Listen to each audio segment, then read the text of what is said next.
Welcome back. ফিরে আসলাম আবার একটি ক্লাসে। তোমাদের পোস্টার টেস্ট পেপার থেকে ক্লাস চলছে।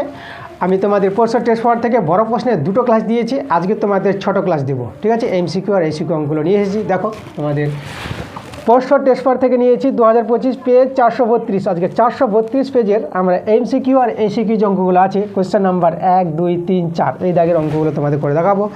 তো এই যে বই থেকে তোমাদেরও ক্লাস দিচ্ছি, আমরা বড় প্রশ্নের ক্লাস দুটো দিয়েছি, আরও ক্লাস আসবে বড় প্রশ্নের ক্লাস। আর তোমাদের বলে রাখি যে বড় প্রশ্নের সবগুলো অঙ্ক আমি করাচ্ছি না, আমি 5 দাগের 6, 7, 8, এদিকে 10 আর 12 আর 13 এই দাগের অঙ্কগুলো করাচ্ছি। তোমরা 15 দাগের অঙ্ক চাইছো, আমি 15 দাগের অঙ্ক নিয়ে আসবো। 14 দাগের অঙ্কগুলো যে পরিমিতির অঙ্কগুলো আছে, সেই পরিমিতির অঙ্কগুলো নিয়ে আসবো। ঠিক আছে, আর 15 দাগের রাশিবিজ্ঞান অঙ্কগুলো আছে, রাশিবিজ্ঞানের ক্লাস আমি তোমাদের দিব পোস্টার টেস্ট পেপার থেকে। তার সঙ্গে এবিটি টেস্ট পেপারের ক্লাস আমি দিব। এরপরে ক্লাসটা তোমরা এবিটি টেস্ট পেপার থেকে ক্লাস পেয়ে যাবা। তো কোনো ব্যাপার নেই, আমি সব জায়গা থেকে ক্লাস দিব, তোমরা যদি ক্লাসগুলো দেখতে থাকো। আর আজকের ক্লাসটাও ভালো হতে চলেছে। ঠিক আছে, তো তোমরা তাড়াতাড়ি করে ভিডিওতে লাইক করে দাও, বন্ধুদের কাছে ক্লাসটা শেয়ার করে দাও, এবং যারা নতুন আছে এখনও পর্যন্ত চ্যানেলটাকে সাবস্ক্রাইব করোনি, তারা তাড়াতাড়ি করে চ্যানেলটা সাবস্ক্রাইব করোনি এরকম ক্লাস পাওয়ার জন্য। তো চলো, তোমাদের কিন্তু পোস্টার টেস্ট পেপার বই বের করতে হবে। এই বই বের করে কিন্তু আমার সঙ্গে অঙ্ক করতে হবে, তাই না? যেহেতু আমি প্রশ্নগুলো লিখছি না, আমি প্রশ্নগুলো পড়ে শোনাচ্ছি, তোমাদের বইটা পাশে রাখতে হবে ক্লাস করার সময়। তো চলো আমরা আজকের অঙ্কগুলো দেখে নিচ্ছি এই পোস্টার টেস্ট পেপার থেকে। দেখো, একের প্রশ্নগুলো প্রথমে করাবো। একের প্রশ্নগুলো এমসিকিউ টাইপের প্রশ্ন আছে, তো আমরা দেখে নেবো একের একটা কী বলছে। দেখো, একের একটা বলছে ত্রৈমাসিক পর্বের চক্রবৃদ্ধি সুদের ক্ষেত্রে, ত্রৈমাসিক বলতে 3 মাস অন্তর, যেটা পর্বটা 3 মাস অন্তর, সেটাকে লিখেছে এখানে ত্রৈমাসিক। ত্রৈমাসিক পর্বে চক্রবৃদ্ধি সুদের ক্ষেত্রে চক্রবৃদ্ধি সুদ ও সরল সুদ সমান থাকে। ঠিক আছে, সেটা কত মাসে হবে? তো এখানে আমাদের দেখো অ্যান্সারটা কী করে পাবো। অ্যান্সারটা কিন্তু 3 মাসে পাবো। এটা কিন্তু ত্রৈমাসিক পর্বের ক্ষেত্রে 3 মাস যখন থাকবে সময়টা, তখন চক্রবৃদ্ধি সুদ আর সরল সুদ সমান থাকবে। আমি এটা তোমাদের উদাহরণ দিয়ে বোঝাই। ঠিক আছে, 3 মাস নিয়ে। আচ্ছা, তাহলে এখানে দেখো আমাদের পর্ব কিন্তু 3 মাস অন্তর, ত্রৈমাসিক বলেছে। আমরা আসলটাকে 100 টাকা ধরলাম, একটা উদাহরণ নিয়ে করি। আর সুদের হার 8টাকে আমরা 10% নিয়ে নিলাম। আর এখানে টি আর এন, ঠিক আছে, সরল সুদের ক্ষেত্রে টি আর চক্রবৃদ্ধি সুদের ক্ষেত্রে এন, এটাকে আমরা নিব 3 মাস, যেটা আমাদের অ্যান্সার আসবে 3 মাস। ওকে, আর এখানে পর্ব কিন্তু আমাদের দেখো পর্বটা কিন্তু কত, পর্বটা হচ্ছে আমাদের 3 মাস। পর্ব কত, পর্ব হচ্ছে 3, ত্রৈমাসিক বলতে 3 মাস অন্তর, 3 মাস অন্তর। এটা কিন্তু আমাদের জানতে হবে, এখানে ত্রৈমাসিক বলেছে, ত্রৈমাসিক বলতে 3 মাস অন্তর পর্বটা। তো চক্রবৃদ্ধি সুদ আমরা বের করব। চক্রবৃদ্ধি সুদ, চক্রবৃদ্ধি সুদ কী পাবো আমরা? হবে দেখো P into 1 plus r by, দেখো এখানে 100 সঙ্গে গুণ হবে কোনো সংখ্যা, কীভাবে গুণ হবে? দেখো 3 মাস অন্তর পর্বটা আছে, তাহলে এখানে 12কে 3 দিয়ে ভাগ করে দাও, 3 দিয়ে ভাগ করলে 4 পেয়ে যাবে। 4টা খুব ইম্পর্টেন্ট সংখ্যা একটা আমাদের। তাহলে এখানে যে 100 সঙ্গে 4 গুণ করব, তাহলে 4 ইন্টু 100। আর এখানে হবে আমাদের 4n, তাই না? এই এনের সঙ্গে আমাদের কী হবে, 4 গুণ হবে। 4টা পেলাম কী করে? এই যে দেখো 3 মাস অন্তর, ত্রৈমাসিক বলতে 3 মাস অন্তর পর্বটা। আর এখানে 12কে 3 দিয়ে ভাগ করে আমরা 4 পেয়ে যাবো। এই 4টা গুণ হবে এখানেও, আর 4টা গুণ হবে এনের সঙ্গে, একদম মনে রাখবা। আর এখানে আসলটা বাদ দিব, কারণ এটা হচ্ছে আমাদের সমূল চক্রবৃদ্ধি। সমূল চক্রবৃদ্ধি থেকে আসল বাদ দিলে আমরা চক্রবৃদ্ধি সুদ পেয়ে যাবো। ঠিক আছে, এটা হচ্ছে 3 মাস অন্তর বা 4 মাস অন্তর থেকে চক্রবৃদ্ধি সুদ বের করা, এটা নিয়ম আমাদের, এটা মনে রাখবা। আচ্ছা, এন বলতে দেখো এনটাকে আমরা এখানে বছরে করে নেবো। সবসময় আমাদের এনটা কী থাকে, বছরে থাকে সময়টা। তাহলে 3 মাসকে যদি বছর করো, তাহলে 12 দিয়ে ভাগ করতে হবে। তাহলে এত বছর কাটাকাটি করো, 3 × 3 = 3, 4 = 12, এটা 1/4 বছর আমরা করে নিলাম। তো এখানে মানগুলো বসাই আমরা কিন্তু উদাহরণ দিয়ে দেখাচ্ছি যে আমাদের অ্যান্সারটা কিন্তু 3 মাস আসবে। ঠিক আছে, 3 মাস ধরেই আমরা কী পাবো, চক্রবৃদ্ধি সুদটা যা হবে সরল সুদে তা হবে। চক্রবৃদ্ধি সুদ বের করছি এখন, পরে আমরা সরল সুদ বের করে দেখাবো। দেখো পি এর মানটা আমরা বসালাম 100, আর 1 প্লাস আর বলতে হচ্ছে 10, আর নিচে হচ্ছে 4 ইন্টু 100, আর 4 ইন্টু এন, এন আমরা পেয়ে গেছি দেখো কত, 1/4। আর এখানে মাইনাস 100, আসলটা বাদ দিব। এখানে একটা 0 0 কেটে দিলাম, তাহলে আমাদের এখানে থাকলো 100, এটা থাকবে 1 প্লাস 4-এ 1/40। এখানে 4 4 কেটে দাও, এখানে 1 থাকলো, আর এখানে 100। 100টা আমরা কমন নিয়ে নিচ্ছি, 100 কমন নিয়ে নেব। এটা ভগ্নাংশে যোগ বিয়োগ করো, এটা 41/40 পাবা। আর এখানে তো আমাদের কত, আমরা 1 পেয়ে যাবো, এটা এই যে, তাহলে 1 রেখে দিলাম এটা। আচ্ছা, এই জায়গায় বন্ধ নিতে হবে। ওকে, তাহলে এখানে দেখো 100 থেকে গেল, আর এটা যদি তোমরা ভগ্নাংশে যোগবিয়োগ করো তাহলে এটা 1/40 পেয়ে যাবা, 0 0 কেটে দাও, তাহলে এখানে তোমরা পেয়ে গেলা 10/4। এটা হচ্ছে আমাদের চক্রবর্তী সুদ। এবার তোমাদের সরল সুদটা দেখায়, দেখবা সরল সুদটা তোমাদের এই ক্ষেত্রে এটাই বেরোবে। আমরা দেখাবো সরল সুদ। সরল সুদের সূত্র হচ্ছে P/100, মান বসা P 100। সময়টা আমরা দেখো, সময়টা এখানে তোমাদের 1/4 নিতে হবে, টিটা 1/4, আর হচ্ছে 10%, 10/100। তাহলে এখানে তোমরা 100 100 কেটে দাও, তা দেখো এখানে তোমরা 10/4 দেখতে পাচ্ছ। দেখো দুটোই সমান হয়ে গেছে। তাহলে এটা কখন সমান হলো? দেখো যখন আমাদের ত্রিমাসিক পর্ব, 3 মাস অন্তর পর্বটা থাকবে, আর চক্রবর্তী সুদটা আর সরল সুদটা সমান হবে 3 মাসের ক্ষেত্রে সমান হবে। তাহলে অ্যান্সারটা কিন্তু 3 মাস, তাই না? তা 3 মাস দেখো আমাদের যে অ্যান্সারটা আছে সেটা হচ্ছে আমাদের সি নাম্বার অপশানে আছে। তাহলে তোমরা অ্যান্সার দিয়ে দিবা অপশান নাম্বার সি। এবার 2 প্রশ্নটা দেখো বলছে a² + bx + c = 0 যদি হয়, তাহলে আমাদের দেখো এই সমীকরণের বীজদ্বয় সমান হবে যদি, তাই না? এখানে একটা কোনটা শর্ত সমান হবে? দেখো বীজদ্বয় সমান হবে, সমান যদি হয় বীজদ্বয়, তাহলে নিরূপকটা শূন্যের সঙ্গে সমান হবে, নিরূপকটা শূন্য হবে। নিরূপক এই যে আমাদের নিরূপক, এটা নিরূপকটা হবে 0 সঙ্গে সমান। তো নিরূপক কাকে বলে? নিরূপক বলতে আমরা জানি b² - 4ac। ওকে, এই যে নিরূপক এটাকে বলা হয় b² - 4ac। এটা কী হবে? 0 সঙ্গে সমান হবে। এখান থেকে সি এর মানটা বের করে রেখেছে অপশানগুলোতে, তো আমরা সি এর মানটা বের করব। তাহলে আমরা দেখো আমরা সি এর মানটা বের করলে 4ac = b² পেয়ে যাবো, তাই না? এটা ওদিকে নিয়ে গেলাম, আর এখান থেকে সি এর মানটা তোমরা দেখতে পাচ্ছ b²/4a। তা দেখো এটা কোথায় মিলছে? আমাদের ডি নাম্বার অপশানে মিলছে। তো এটা অ্যান্সার ডিটা। 3 প্রশ্নটা বলছে দেখো √125 - √5 এর বিয়োগফলটা আমাদের কত হবে? তাহলে প্রথমে আমাদের এটাকে সরল করতে হবে। 125কে 5 × 5 × 5 এভাবে ভেঙে নিই -√5। তাহলে এখানে দেখো একটা 5 বের করতে পারবা, আর একটা 5 থেকে যাবে -√5। আর এবার দেখো সদস্যকরণী হয়ে গেছে, এখন তোমরা বিয়োগ করতে পারবা। এখানে 5টা √5, এখানে একটা √5, তাহলে 5টা থেকে একটা বিয়োগ হয়ে যাবে এখানে 4টা √5। দেখো এই যে বিয়োগফল, এটা কিন্তু অপশানে নাই আমাদের। তাহলে এটাকে দেখো অপশানের সঙ্গে মেলানোর জন্য তোমাদের করতে হবে 4টাকে ভিতরে নিয়ে যাবা। 4টা যদি ভিতরে যায় তাহলে 2টো 4 হয়ে যাবে, কারণ 2টো 4 থাকলে একটা 4 বের হয়, আর একটা 4 বাইরে থাকলে ভিতরে নিয়ে গেলে 2টো 4 হবে। এটা তোমাদের কাজ করতে হবে, ঠিক আছে? এবার গুণ করে নাও, 4 4 16, 16 পাচ্ছে 80। তো দেখো 80 কিন্তু আমাদের অপশানে আছে, দেখো এ নাম্বার অপশানটা। তাহলে অ্যান্সার আমাদের এ নাম্বার। দেখো 4 প্রশ্নটা কী বলছে? এবি বৃত্তের একটি জে এবং সিওবি বৃত্তের একটি ব্যাস, ওডি এবি জে এর উপর একটি লম্ব। আচ্ছা, আবার ওই কথাটা বলে দিয়েছে, ওডি এবি জে এর উপর লম্ব দুবার বলে দিয়েছে। তো যাই হোক, ওডি = 4 সেমি হলে সি এর দৈর্ঘ্য কত হবে? চলো আমরা ছবিটাকে ভালো করে বুঝি প্রশ্নটা। তো আমাদের বৃত্ত আছে, তাহলে আমরা বৃত্ত একটা তৈরি করলাম। আমাদের এখানে দেখো সিওবি বৃত্তের ব্যাস বলে দিয়েছে, এই যে আমাদের বৃত্তের ব্যাস, সিওবি বৃত্তের ব্যাস। এখানে আমাদের কেন্দ্রবিন্দু, এটা আমরা ও নাম দিয়ে দিলাম, এটা হচ্ছে সিওবি বৃত্তের ব্যাস।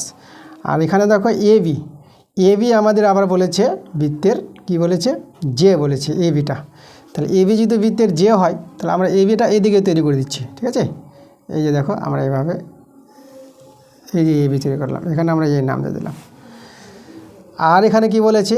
ওডি এবি জে এর উপর লম্ব। দেখো এখান থেকে আমরা ওডি যদি করি, এই যে ওডিটা, এটা হচ্ছে আমাদের ওডি। তাহলে ওডিটা আছে এবি জে এর উপর লম্ব। ওকে, আচ্ছা,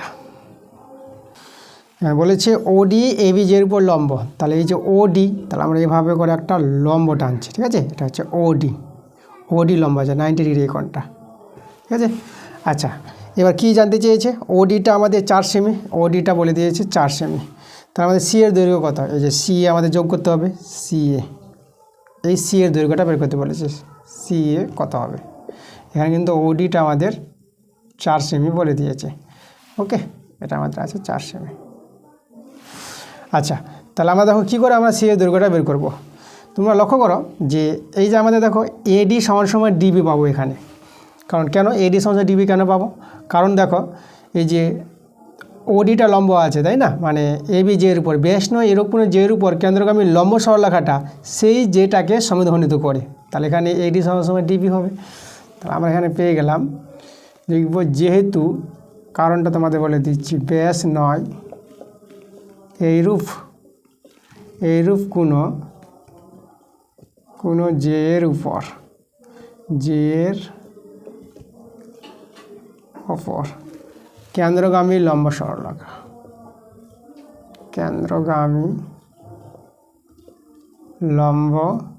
সরলরেখা, লম্ব সরলরেখা সেই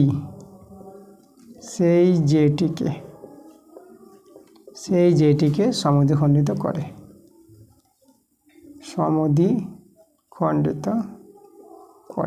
ঠিক আছে। এটা তোমাদের জানতে হবে। একটা উপপাদ্য আছে আমাদের ক্লাস 10-এর উপপাদ্য আছে। তোমরা এটা জানো যে ব্যাস নয় এরূপ কোনো জের উপর কেন্দ্রগামী লম্ব সরলরেখাটা সেই যেটাকে মানে এবি যেটাকে সমদ্বিখণ্ডিত করবে, সমান দুভাগে ভাগ করবে, এডি সমান ডিবি হয়ে যাবে। তাহলে এটা কারণের জন্য আমরা বলে দেবো এডি সমান ডিবি, এটা আমাদের সমান। তাহলে এখানে বলতে পারবো ডি বিন্দুটা ডি এবি এর মধ্যবিন্দু, ডি এবি এর মধ্যবিন্দু, ঠিক আছে। আবার এখানে দেখো তো ও বিন্দুটা কি, ও বিন্দুটা আবার বিসি এর মধ্যবিন্দু, ঠিক আছে। ও হচ্ছে আবার বিসি এর মধ্যবিন্দু। এটা আমরা জানি যে কেন্দ্রবিন্দুটা কী হয়, ব্যাসের মধ্যবিন্দু তো হয়। এবার আমরা লিখবো আমরা জানি। তাহলে এখানে দেখো ত্রিভুজ এবিসি ত্রিভুজের এবি বাহু আর সিবি বাহুর মধ্যবিন্দু আমরা কি পাচ্ছি, ডি আর ও পেয়ে যাচ্ছি। তাহলে এখানে দেখো এখানে ত্রিভুজ এবিসি এর এবি ও সিবি বাহুর মধ্যবিন্দু যথাক্রমে আমরা কাকে পেলাম, একটা ডি পেলাম আর ও পেয়ে গেলাম, ঠিক আছে। তাহলে এখানে লিখবো আমরা জানি,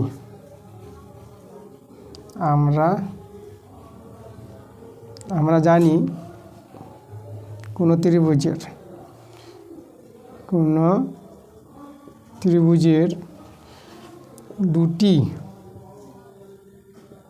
দুটি বাহুর মধ্যবিন্দু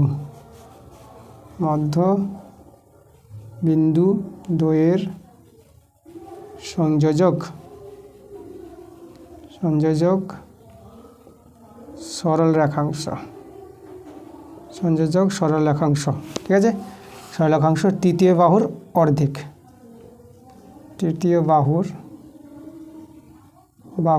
অর্ধেক হয়। এখানে লিখে দিচ্ছি তৃতীয় বাহুর অর্ধেক হয়। ওকে, দেখো কী জিনিসটা এখানে, যে কোনো ত্রিভুজের দুটি বাহুর মধ্যবিন্দু যে সংযোজক সরলরেখাংশটা ওই ওডিটা, তৃতীয় বাহু বলতে এখানে সিএ, এই তৃতীয় বাহুর কী হবে, অর্ধেক হয়ে যাবে। সমান্তরাল হয় অর্ধেক হয়, সমান্তরালটা দরকার নাই, আমাদের অর্ধেকটা দরকার। এটা তো আমাদের জানতে হবে, এটা আমাদের একটা উপপাদ্য আছে। আচ্ছা, তাহলে আমরা এখানে বলতে পারবো অতএব আমরা বলতে পারবো ওডিটা অর্ধেক হয়ে যাবে কার, তো ওডি সমান হাফ সিএ, এটা বলতে পারবো ওডিটা সি এর অর্ধেক, ঠিক আছে। আচ্ছা, তাহলে এখান থেকে আমরা কার মানটা দরকার, সি এর মানটা দরকার। তাহলে সিএ কত হবে,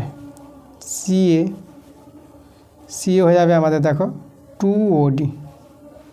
তাহলে আমরা দেখো অতএব সিএ পেয়ে যাবো 2 ইন্টু ওডির মান আমরা জানি 4। তাহলে দেখো কত পেয়ে যাবো আমরা, 4 2 8 সেমি, এটা আমাদের অ্যান্সার, ঠিক আছে। আমাদের সি এর মানটা বের করতে বলেছিল, সি এর মানটা পেয়ে গেলাম। এই সি এর মানটা কত পেয়ে গেলাম, 8 সেমি পেয়ে গেলাম, এটা আমাদের 8 সেমি। তাহলে দেখো আমাদের অপশান মেলাতে হবে, কত নম্বর অপশানটা আছে 8 সেমি, আমাদের আছে সি নাম্বার অপশানটা। তাহলে তোমরা অ্যান্সার সি নাম্বার দিয়ে দেবে। 5 প্রশ্ন দেখো কী বলছি, একটি লম্ববৃত্তাকার চোঙের ভূমিতলের পরিধি চোঙের উচ্চতার সঙ্গে সমান হলে চোঙটির আয়তন কত হবে। আচ্ছা, এখানে দেখো আমাদের চোঙের পরিধি বলেছে কথা, তো চোঙের পরিধি আমরা জানি 2πr, চোঙের ভূমির ব্যাসার্ধ আমরা r নিলাম আর উচ্চতা h নিয়ে নিলাম। তাহলে আমরা চোঙের পরিধি, তাই না, চোঙের পরিধি আমরা কত জানি 2πr। দেখো চোঙ বলতে এখানে চোঙটা কী হয়, বৃত্তাকার হয়। এই যে দেখো চোঙের যে ভূমিটা এটা হচ্ছে বৃত্তাকার, এই যে আমাদের চোঙ, ঠিক আছে, কোনো পাইপ, ঠিক আছে, জলের গ্লাস যেটাই ভাবতে পারো।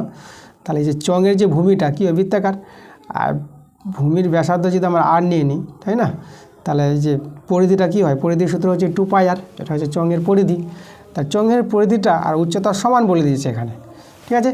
তাহলে আমরা সমান করে দিলাম, এখান থেকে আমরা আর এর মানটা বের করে নিই। আর সমান কত, h/2π। এবার আমাদের চোঙের আয়তন বের করতে বলেছে, তাহলে চোঙের আয়তন আমরা লিখব, চোঙের আয়তন। চোঙের আয়তনের সূত্র তোমরা জানবা πr²h। এবার এখানে আর এর মানটা বসে দাও, πr²।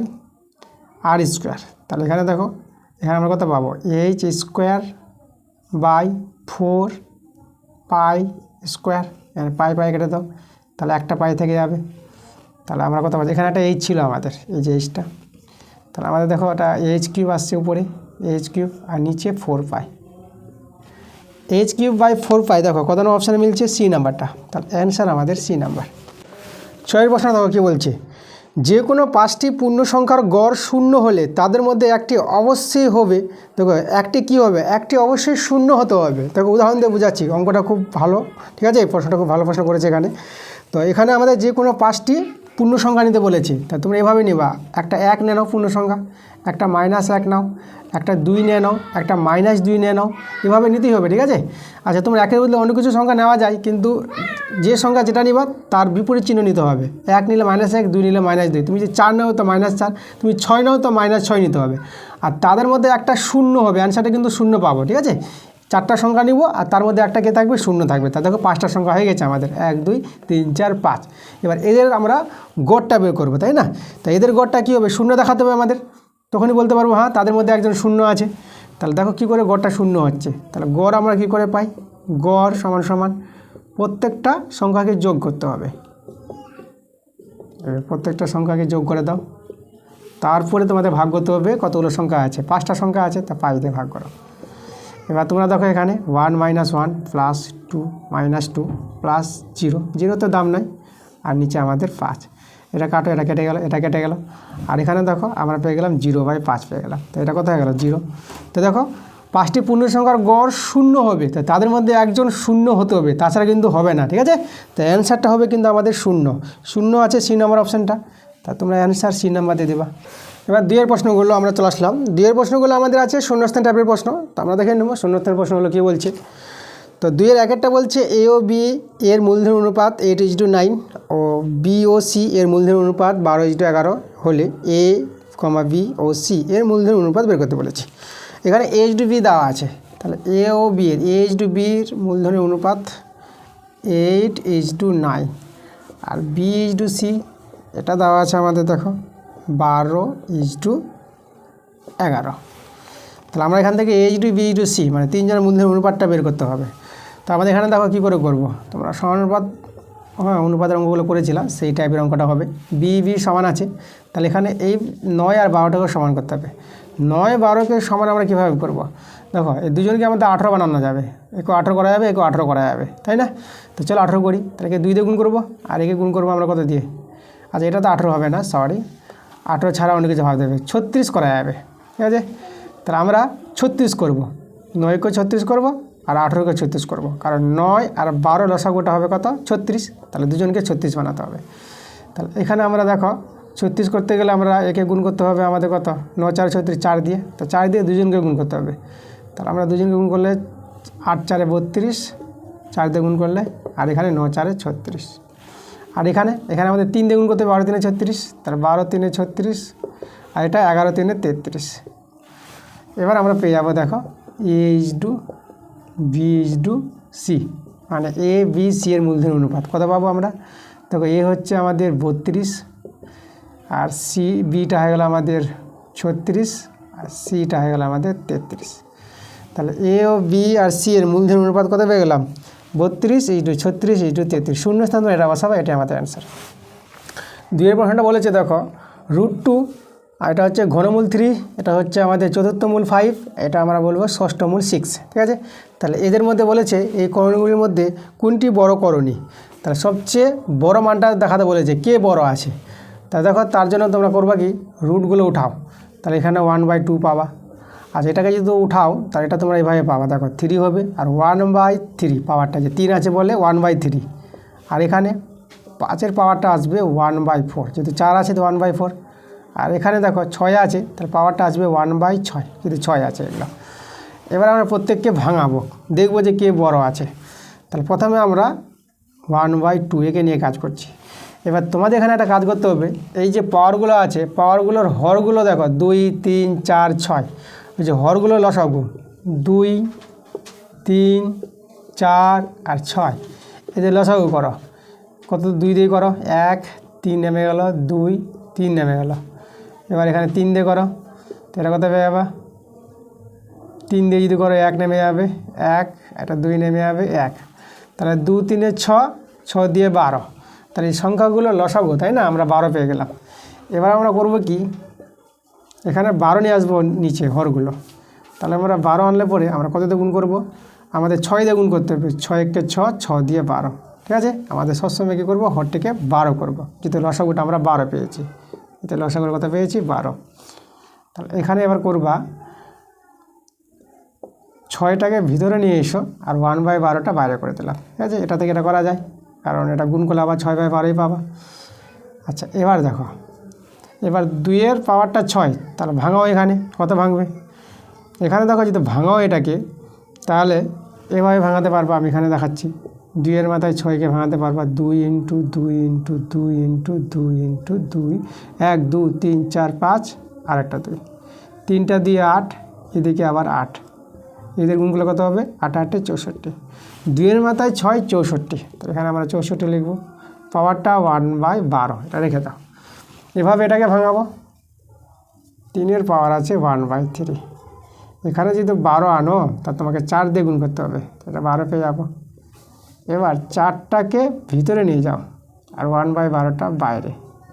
এখন 3-এর মাথায় যে 4 পাওয়ারটা আছে, একে ভাঙাও। একে ভাঙিয়ে তোমরা 81 পেয়ে যাবা, তাই না?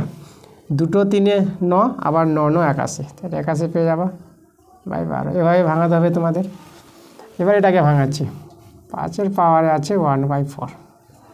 এটা আমাদের গুণ করতে হবে, দেখো 3 দিয়ে, 3/12। তাহলে এখানে 3 নিয়ে আসবা আর এদিকে 1/12 থেকে যাবে। আর এটা যদি 5-এর কিউবটা ভাঙাও, এটা পেয়ে যাবা 125, আর এখানে হবে আমাদের 1/12।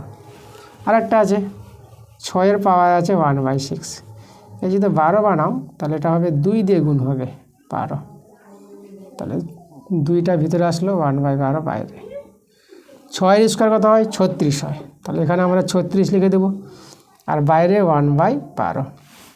এবার দেখো, এখন সংখ্যাগুলো পেয়ে গেছি, 64, 81, 125 আর 36। এদের দেখে বলে দেবো কে বড়। এখানে বড় দেখো 125 বড়, দেখো পাওয়ার তো 1/12 সব সেম আছে, তাহলে সংখ্যাগুলোর মধ্যে যে বড় আছে সেই বড়। 125 বড়। 125 বলতে এই যে এটা, 5-এর মাথায় 1/4, 5-এর মাথায় 1/4 বলতে কি এটা। তাহলে আমরা পেয়ে গেলাম বড় করণী, বড় করণীটি। কোনটা পেলাম আমরা? এটা পেয়ে গেলাম। এটা হচ্ছে আমাদের 4 দিয়ে, এই যে এটা হচ্ছে চতুর্থ মূল, যেটা 5, এটা আমাদের অ্যান্সার। 3-এর প্রশ্ন দেখো কি বলছে, একই বৃত্তের দুটি চাপ দ্বারা উৎপন্ন বৃত্তস্থ কোণ দুটির মান সমান হলে চাপ দুটির দৈর্ঘ্য কী হবে?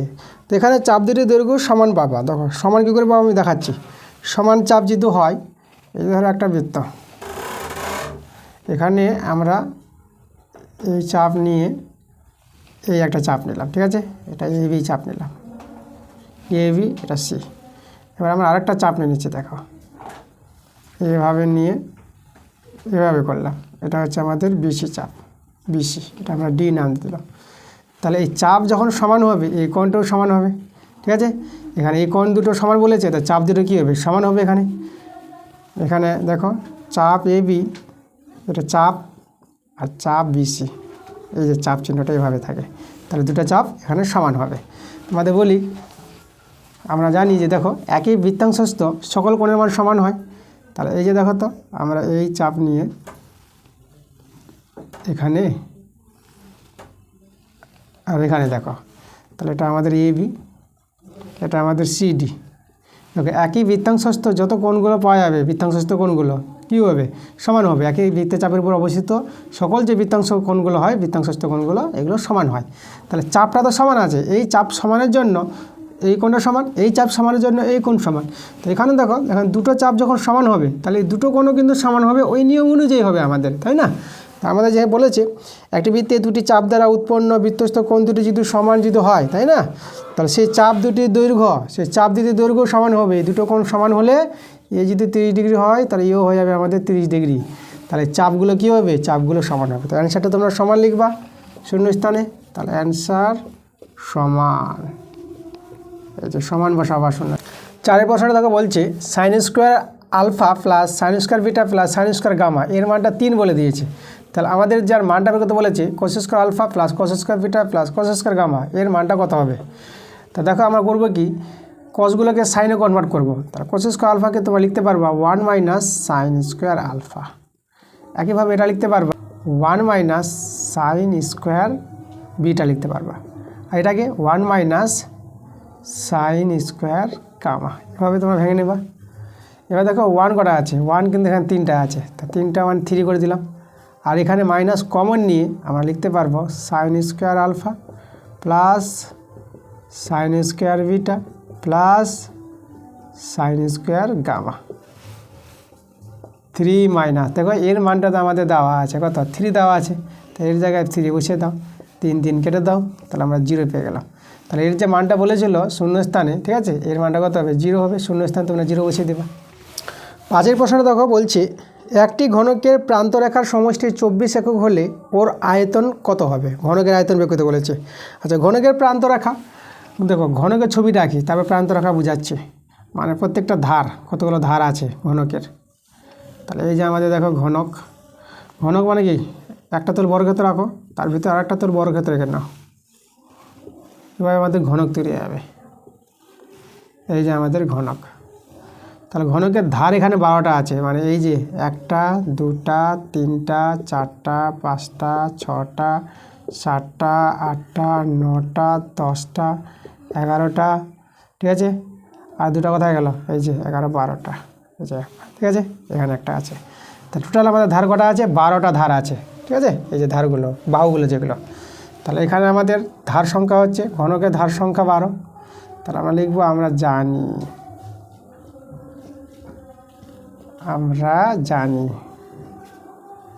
ঘনকের ধার সংখ্যা বা প্রান্তরেখা সংখ্যা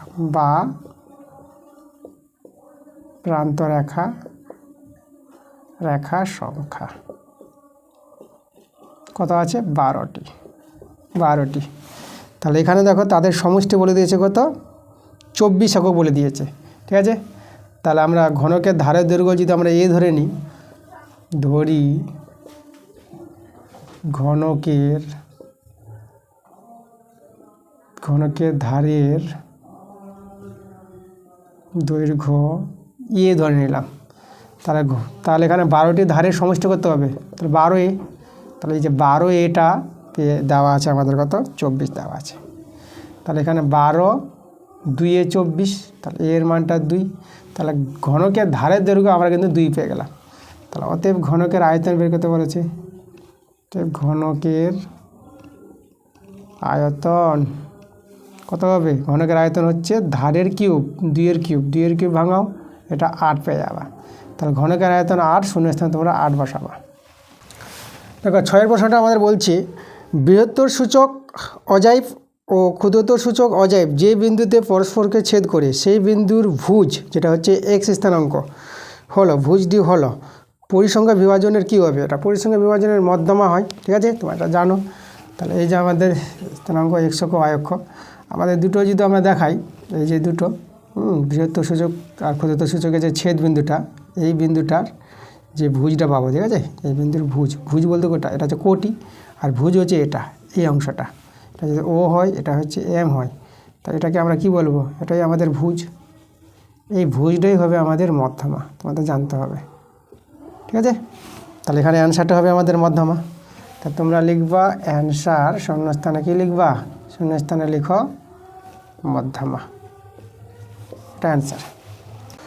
এবার আসলাম 3 প্রশ্নগুলো আমাদের আছে সত্য বা মিথ্যা লেখো। তো দেখে নেব সত্য মিথ্যা অঙ্কগুলো কী বলছে। 3 এর 1 বলছে 6 বছরের সরল সুদ সমৃদ্ধি মূলের 4/25 অংশ হলে সুদের হার 10% হবে। তো দেখবো আমরা বের করে সুদের হারটা 10% হলে সত্য, আর না হলে মিথ্যা। আর এখানে বলেছে দেখো সরল সুদটা সমৃদ্ধি মূলের, সমৃদ্ধি মূলটাকে আমরা ধরে নেব। সমৃদ্ধি মূল বলতে সুদ আসল যেটাকে বলা হয়। তাহলে আমরা এখানে লিখি ধরি সমৃদ্ধি মূল, যেটাকে সুদ আসলে বলা হয় সমৃদ্ধি মূল, এটাকে x ধরে নিলাম। তাহলে এখান থেকে আমরা সুদ পেয়ে যাব। সুদটা যে বলেছে সমৃদ্ধি মূলের কত অংশ? 4/25 অংশ। ঠিক আছে, তাহলে এটা হচ্ছে আমাদের সমৃদ্ধি মূল আর সুদ আসল, আর এটা হচ্ছে সুদ। তাহলে দেখো আসলটা পাবো আমরা। তাহলে অতএব এখান থেকে আসল বের করতে পারবো। কী করে? সমৃদ্ধি মূল থেকে সুদটা বাদ দিয়ে দাও, তার আমরা আসল পাবো। মানে সুদ আসল থেকে সুদ বিয়োগ করলে আসল পাওয়া যায়। তাহলে সমৃদ্ধি মূল থেকে আমরা বাদ দেব, এটা 4x/25 আছে, সুদটা বাদ দিয়ে দেবো। তাহলে দেখো এটা পেয়ে যাবে কত? 25x থেকে 4x চলে গেল, মানে 21x/25। ওকে, চলো এবার আমরা সুদের সূত্র যেটা জানি, I = PTR/100। এখানে মানগুলো বসাও। I বলতে সুদ হচ্ছে আমাদের x গুণিত 4/25, আর আসল P এটা, তাই না? আসলটাকে P বলা হয়, এটা আমাদের P। তাহলে P আছে আমাদের 21x/25 গুণিত, এবার T সময় এখানে দেখো 6 বছর বলেছে। আর সুদের হারটা আমরা বের করব, আর থেকে গেল আমাদের R/100। এই 25 কেটে দাও, x কেটে দাও, আর কাটাকাটি যাচ্ছে এখানে যদি কাটাকাটি করো, দেখো আমরা এটাকে কাটাকাটি করলাম 2 দিয়ে, 2 3 6, আর এখানে কত পেয়ে যাবো? এখানে 50 পেয়ে যাবো 2 দিয়ে করলে পর। আর কাটাকাটি যাচ্ছে, আর কাটাকাটি আমরা দেখতে পাচ্ছি না, কাটাকাটি যাচ্ছে না। তাহলে বর্জগুণ করে নাও। আচ্ছা, এদিকে দেখো 50 4 200, আর এদিকে হচ্ছে কত? 63, 21 3 63। তাহলে 63 আর বা এদিকে 200 পাচ্ছি, 63 আর সমান 200। তাহলে আর এর মানটা আমরা দেখো 200/63 পাচ্ছি। আমাদের বলেছে সুদের হারটা 10%, এটা তো আমাদের 10% নয়, নট ইকুয়াল টু 10% হয়ে যাচ্ছে এখানে, সুদের হার 10% পাইনি। তাহলে অ্যান্সারটা মিথ্যা হবে। তাহলে তোমরা অতএব দিয়ে অ্যান্সারটা লিখবা মিথ্যা। 2 প্রশ্ন বলছে 3x² + 8x + 2 = 0। এই দ্বিঘাত সমীকরণের বীজদ্বয় আলফা বিটা বলেছে। এর বীজদ্বয় কত বলেছে? একটা আলফা একটা বিটা বলেছে। তাহলে আমাদের 1/α + 1/β এর মানটা 3 দেখাতে বলেছে। আমাদের বলেছে এটা 1/α + 1/β, এটা সমান কি 3 হবে? 3 হলে সত্য, না হলে মিথ্যা। তাহলে দেখো আমরা আলফা বিটা আর বীজদ্বয় বলে দিয়েছে, তাহলে আমরা বীজদ্বয়ের যোগফল, অতএব আলফা + β বের করতে পারবো। এটা আমরা পাবো -b/a, মানে 8/3। আর আলফা বিটা বীজদ্বয়ের গুণফল, এটা বের করতে পারবো c/a, মানে 2/3। এবার কার মান বের করতে বলেছে? আমাদের মান বের করতে বলেছে 1/α + 1/β। এর মানটা আমাদের দেখাতে হবে কত। আচ্ছা, তাহলে এখানে ভগ্নাংশে যোগ বিয়োগ করো, আলফা বিটা লসাগু, এখানে বিটা প্লাস আলফা। আচ্ছা, আলফা প্লাস বিটা এর মানটা আমরা জানি -8/3, আলফা বিটা মান 2/3। এটা সলভ করবা, -8/3 গুণ দিয়ে নিচের ভগ্নাংশটা উল্টে যায়, তাহলে 3/, কত হয়ে যাবে? 2 হয়ে যাবে। 3 3 কেটে গেল, এটা কেটে আমরা 4 পেয়ে গেলাম। দেখো আসলে আমাদের -4, কিন্তু বলেছে 3। তাহলে আমরা অ্যান্সারটা কী লিখব? তোমরা অ্যান্সারটা লিখবা মিথ্যা। এটা আমাদের 3 প্রশ্ন দেখো বলছে থিতা ধনাত্মক সূক্ষ্মকোণ যদি হয়, তাহলে sin θ tan θ হবে, মানে sin θটা ছোটো হবে tan θর চেয়ে। তা আমরা দেখো থিতার মান ধরে নিচ্ছি, সূক্ষ্মকোণ বলেছে, তাহলে থিতার মানটা আমরা ধরে নিলাম 60 ডিগ্রি। তাহলে 60 ডিগ্রি ধরে আমরা যদি কাজ করি, এখানে বসিয়ে দিই আমরা, দেখো sin 60 ডিগ্রি tan 60 ডিগ্রি। ঠিক আছে, চলো এবার আমরা সরল করি। sin 60 ডিগ্রির মান কত জানি আমরা? sin 60 ডিগ্রির মান জানি আমরা √3/2 tan 60 ডিগ্রির মান √3। দেখো তো এটা কি আমাদের সত্য? এটা কি ছোট, এটা কি বড়? দেখো √3/2 মানে √3-এর অর্ধেক, আর এটা √3 আছে গোটা, তাহলে এটা তো ছোট, তাহলে এই কথাটা আমাদের সত্য। এটা আমাদের কি? এটা সত্য। তাহলে অ্যান্সারটা তোমরা সত্য লিখে দেবা। 4 প্রশ্নটা দেখো বলছে ABCD বৃত্তস্থ ট্রাপিজিয়াম, AB সমান্তরাল DC, কোণ ABC 85 ডিগ্রি হলে কোণ BCD 95 ডিগ্রি হবে। দেখো বৃত্তস্থ ট্রাপিজিয়াম আমরা তৈরি করছি। এই যে আমাদের বৃত্ত, আর বৃত্তস্থ ট্রাপিজিয়াম আমরা এভাবে নিচ্ছি, এটা হচ্ছে এ বি, এটা আমরা এ বি নাম দিয়ে দিলাম, এ বি। এদিকে সিডি এদিকে দেবো, এখানে আমাদের এ বি সমান্তরাল সিডি বলেছে, তাহলে এখানে আমরা দেখো এভাবে করে নিলাম, আর এটা আমরা এইভাবে নিয়ে এলাম, এভাবে নিয়ে এলাম, এইভাবে নিয়ে এলাম, ঠিক আছে। আচ্ছা, তাহলে এখানে আমরা দেবো এ বি, এটা আমরা নিলাম সি, এটা দিয়ে দিলাম আমরা ডি নাম দিয়ে দিলাম। এবার দেখো কোণগুলো যে বলেছে আমাদের, কোণ এবিসি, এই কোণটা কত বলেছে, এটা বলেছে 85 ডিগ্রি, 85 ডিগ্রি বলে দিয়েছে। তাহলে কোণ বিসিডি, এই কোণটা আবার বলেছে এটা কি 95 ডিগ্রি হবে। দেখো এটা আমাদের কি 95 ডিগ্রি হলে পরে সত্য, আর না হলে মিথ্যা। তাহলে এবার লক্ষ্য করে এখানে আমাদের দেওয়া আছে এ বি সমান্তরাল ডিসি। তাহলে এখানে দেখো যেহেতু এ বি সমান্তরাল ডিসি আছে, তাহলে এ বি সমান্তরাল যদি ডিসি হয় এবং, তাহলে এখানে দেখো এবং এখানে আমরা বিসিটাকে ভেদক বলে দেব, তাহলে বিসিটা হচ্ছে আমাদের এখানে ভেদক, ঠিক আছে। তাহলে দেখো এই যে ভেদকের একই পাশে অন্তস্থ কোণ দুটির যোগফল কত হবে, 180 ডিগ্রি হয়। তাহলে এখানে দেখো আমরা জানি ভেদকের বা ছেদকের, সেটাকে বলতে পারো, ভেদকের একই পাশের অন্তস্থ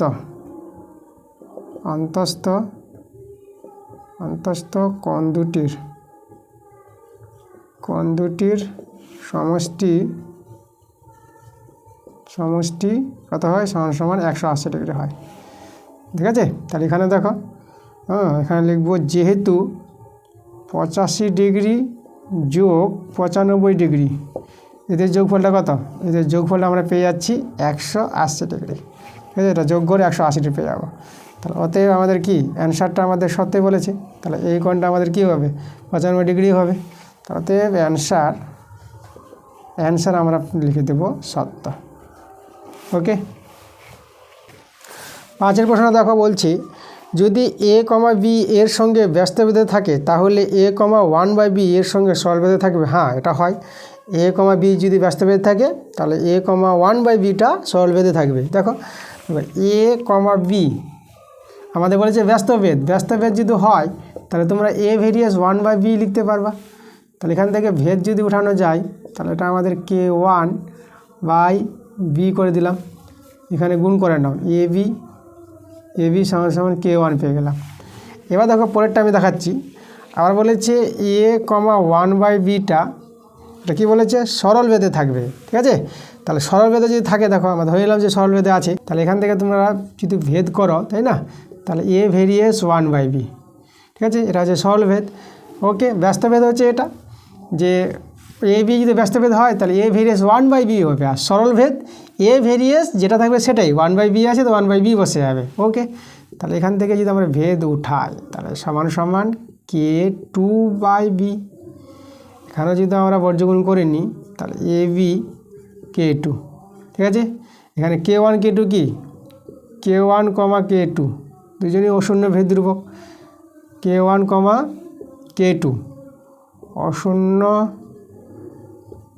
অশূন্য ভেদ ধ্রুবক। ওকে, তা দেখো এও ধ্রুবক দুজনের ধ্রুবক, তাহলে এ বির মানগুলো আমরা কি সমান পেয়ে গেলাম, তাহলে কথাটা সত্য বলেছে। তাহলে এ কমা বি যদি ব্যস্তভেদে থাকে তাহলে এ কমা 1/b সরলভেদে থাকবে, এটা আমাদের কথাটা সত্য। তাহলে অ্যান্সার তোমরা লিখবা সত্য লিখবা। 6 প্রশ্ন দেখো, বলছি একটি পরিসংখ্যা বিভাজনের গড় 10, সামেশন xi/fi সমান 200 হলে মোট পরিসংখ্যা 10 হবে। মোট পরিসংখ্যা কাকে বলে, সামেশন fi-টাকে মোট পরিসংখ্যা বলা হয়। এটা আমাদের কি 10 হবে, তো দেখবো এখান থেকে বের করে যে 10 হয় তো সত্য, না হলে মিথ্যা। দেখো আমরা গড়, যৌগিক গড় কী জানি, আমরা গড় বা যৌগিক গড়ের সূত্রটা তোমরা জানবা, summation fi(xi) by summation fi, এটা হচ্ছে আমাদের যৌগিক গড়ের সূত্র। তাহলে এখানে দেখো এর মানটা আবার বলেছে 10, তাহলে এখানে আমরা মানগুলো বসাই, সামেশন fi(x) এর মানটা দেওয়া আছে, কত দেওয়া আছে, 200 দেওয়া আছে, তাহলে এটা আমরা 200 বসিয়ে দিলাম। এখানে সামেশন এফআই মানটা বের করব। দেখি কত বের হয়, 10 হলে সত্য, না হলে মিথ্যা। এখানে একটা শূন্য কেটে দেয়। আচ্ছা, তাহলে এখানে দেখো, তাহলে এখানে আমরা সামেশন এফআই মানটা কত পাচ্ছি, এখানে 20 পেয়ে আছে। দেখো 10 কিন্তু আসলো না, তাহলে আমরা কি করব, অ্যান্সারটা মিথ্যা লিখে দেব। তাহলে অ্যান্সারটা আমরা লিখে দেব মিথ্যা। এবার 4 প্রশ্নগুলো চলে আসলাম আমরা। 4 প্রশ্নগুলো আছে 2 মার্কের প্রশ্ন, তোমরা প্রতিটি প্রশ্নের জন্য 2 নম্বর করে পাবা। তো চলো 4 প্রশ্নগুলো আমরা করে দেখি। 4 এক একটা প্রথমে করাবো। 4 এক একটা বলছি, রাহালা ও নাজমা একটি ব্যবসায় 1050 টাকা লাভ করে, তাই না? রাহালা নাজমা একটা ব্যবসা শুরু করেছিল, 1050 টাকা লাভ করেছে ব্যবসাতে। রাহালার মূলধন 900 টাকা ও লভ্যাংশ 630 টাকা। রাহালার মূলধনটা বলেছে আর লভ্যাংশ বলেছে। নাজমার মূলধন কত? নাজমার কিন্তু মূলধনটা বের করতে বলেছে। তো চলো আমরা নাজমার মূলধনটা ধরে নিই X টাকা। আমরা প্রথমে লিখব, ধরি নাজমার মূলধন। নাজমার মূলধন আমরা কত ধরে নেব, X টাকা ধরে নেব। ওকে। আচ্ছা, এবার দেখো রাহালা তাহলে নাজমার মূলধনের অনুপাতটা বের করব। তারপর লিখব রাহালা ও নাজমার মূলধনের অনুপাত। মূলধনের অনুপাত আমরা করব। দেখো রাহালার মূলধন কত আছে, তার ছিল মূলধনটা 900 টাকা ইজডু, আর নাজমার মূলধনটা আমরা X টাকা ধরলাম, তাহলে X, এই হলো মূলধন। এবার দেখো রাহালার লভ্যাংশ বলে দিয়েছে, তা রাহালার আমরা লভ্যাংশ এখান থেকে বের করি। তারপরে করে অতএব রাহালার লভ্যাংশ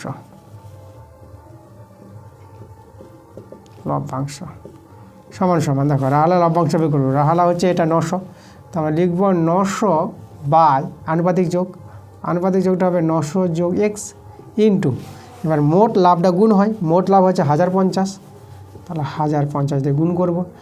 এবার দেখো এটাই আমাদের কিন্তু বলে দিয়েছে, হ্যাঁ, রাহালার লভ্যাংশটা বলেছিল কত, বলে দিয়েছে 630 টাকা। বাস, এটা আমরা সমান করতে পারবো। এখান থেকে আমরা X এর মানটা পেয়ে গেলে অ্যান্সার। চলো একটু কাটাকাটি করি আমরা, একটা শূন্য আমরা কেটে দিলাম। এবার আমরা যদি 3 দিয়ে কাটাকাটি করি, তাই না, তা 3 দিয়ে করলে আমরা কত পাবো, এখানে 3 3 9, 3 5 15, এটা 3 দিয়ে 6, 3 একে 3, 7 দিয়ে করো, 7 5 35, 7 3 21, এবার 3 দিয়ে 900 করো, 3 একে 3, আর 3 3 9 আর 300। বাস, এবার বর্গগুণ করে নিচ্ছি আমরা আগে এটা করি 900 প্লাস X, আর এটা দেখো এইদিকে আমাদের কত 1500 হবে, তাহলে এদিকে আমরা 1500 লিখব, বর্গগুণ করলাম।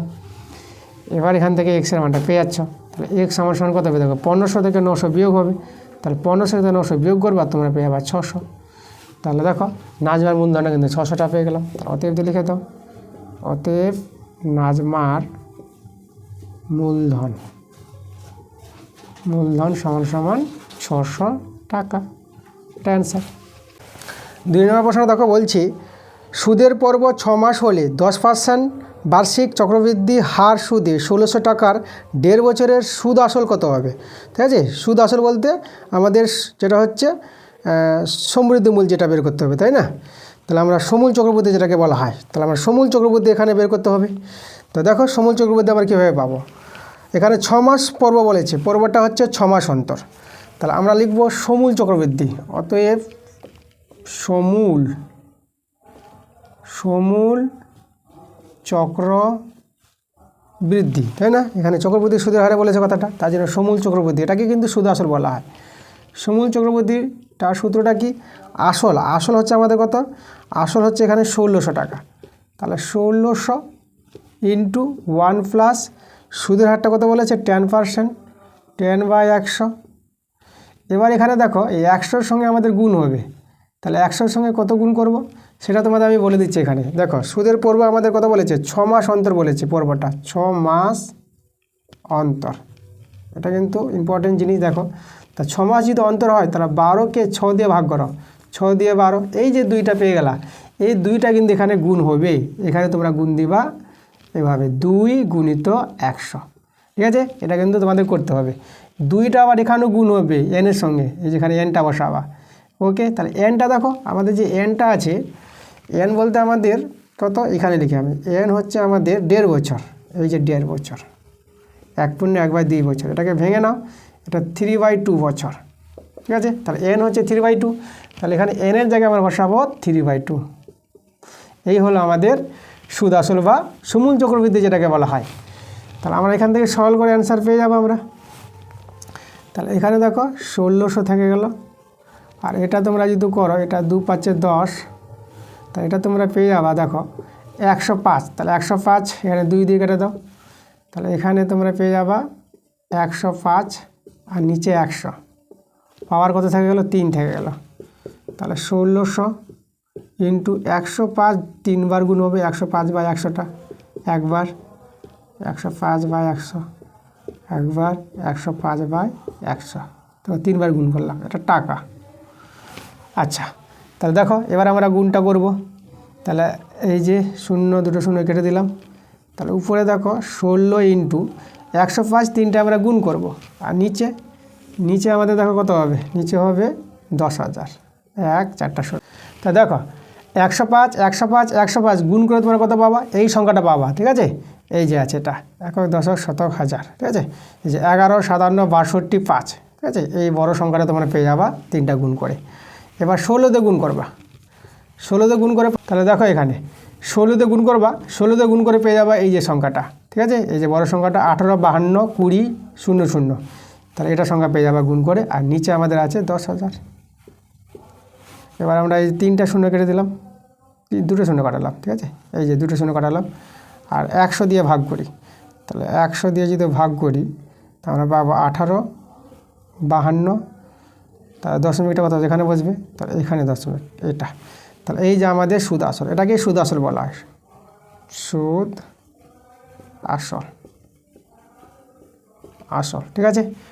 সমূল চক্রবৃদ্ধি বা সুদ আসল, এই টাকা, এটা আমাদের অ্যান্সার।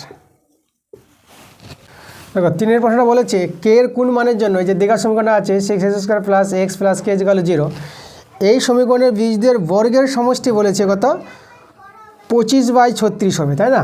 বীজদের বর্গের সমষ্টি 25/36 বলে দিয়েছে। তাহলে কে এর মানটা বের কত বলেছে, তাহলে প্রথমে আমরা এই দ্বিঘাত সমীকরণের বীজদ্বয় ধরে নিচ্ছি আলফা বিটা। তাহলে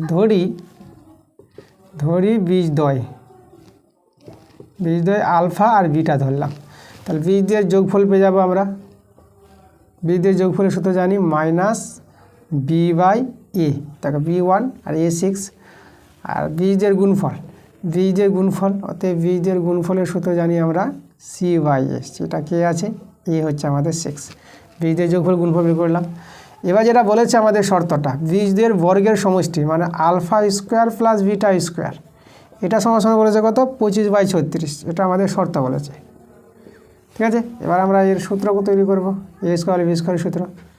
a² b² সূত্র তোমরা জানবা, a + b তার whole square - 2ab, 2 alpha beta, এটা হচ্ছে 25/36। মান বসিয়ে দাও, মান আমরা বের করে রেখেছি। আলফা প্লাস বিটার মানটা দেখো, আমরা -1/6 পেয়েছি, তার হোল স্কয়ার 2 ইন্টু, আর আলফা বিটার মানটা আমরা k/6 পেয়েছি, এটা হচ্ছে 25/36।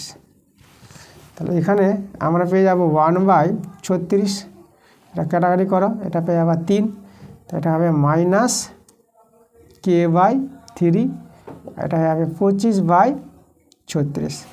এখন 36 দিয়ে গুণ করে দাও, তোমরা যদি 36 দিয়ে গুণ করো এটা 1 পাবা, আর এখানে দেখো এটা 36 দিয়ে গুণ করলে 12 3 36, এখানে 12 পাবা, 12 কি, তাই না? কারণ 36কে 3 দিয়ে কাটাকাটি 12 পাবা, আর এখানে 36 কেটে যাবে, থেকে যাবে 25। এভাবে আমরা কোনো সমীকরণকে গুণ করে দিতে পারবো যদি কাটাকাটি যায়।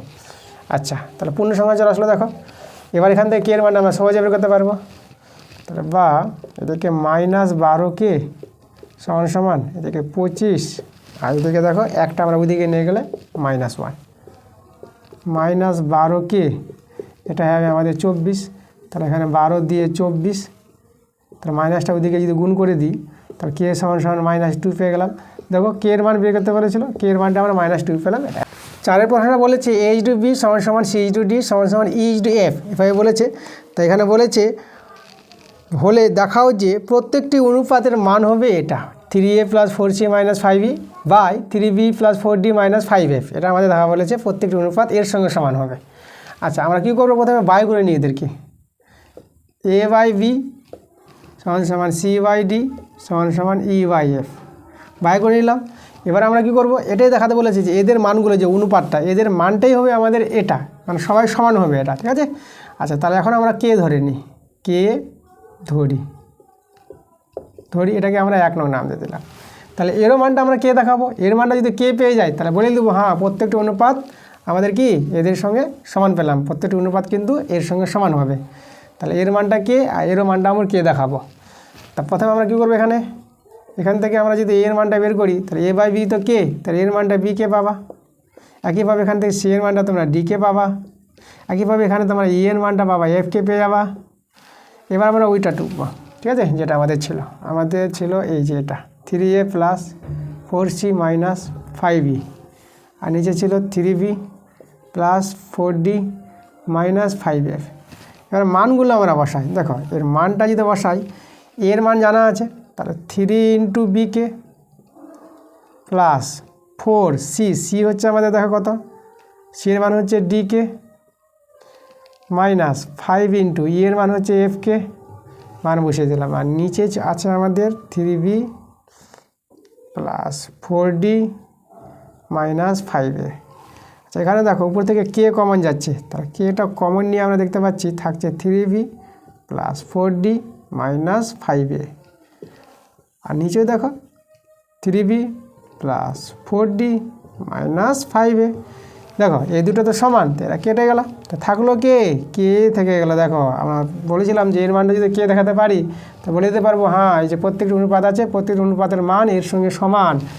তাহলে আমরা একে 2 নং নাম দিয়ে দিলাম। তাহলে আমরা বলে দেবো 1 ও 2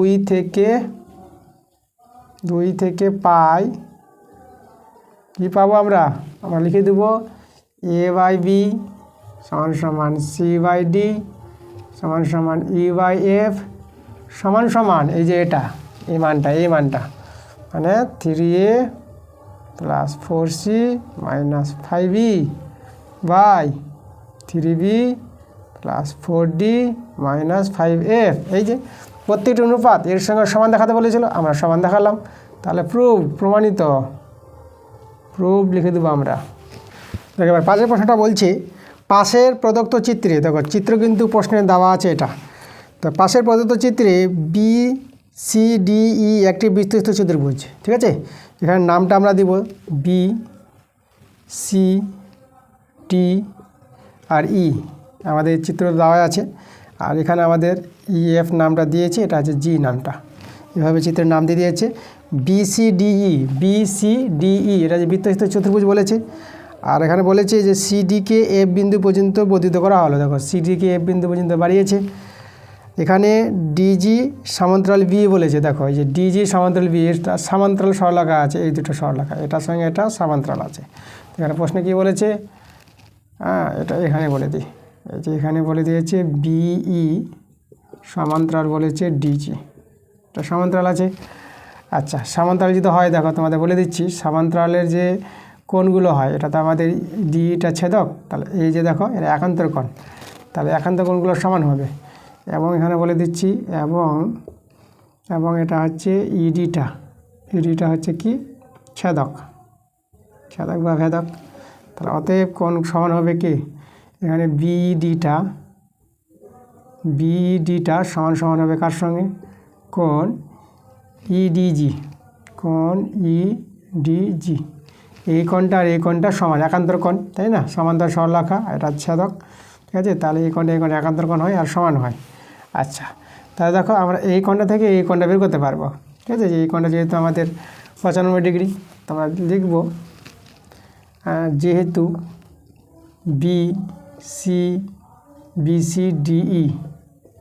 BCDE বৃত্তস্থ চতুর্ভুজ,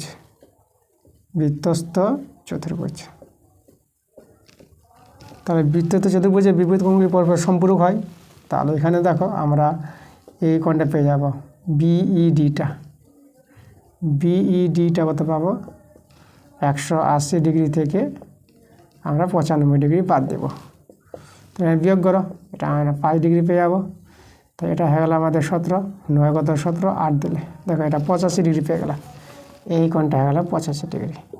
তাই এটাও আমাদের 85 ডিগ্রি পাবো। তাহলে এই কোণটা কার সঙ্গে সমান হয়েছে? সমান সমান দেখিয়েছি। এই কোণটা হবে আমাদের ইডিজি, এটাই আমাদের ইডিজি। ওকে, আচ্ছা এবার আমরা দেখো আমরা পাবো ইডিএফ কোণটা পেয়ে যাব। তাহলে অতএব কোণ ইডিএফ, তাহলে আমাদের 85 ডিগ্রি যোগ 25 ডিগ্রি যোগ করতে হবে।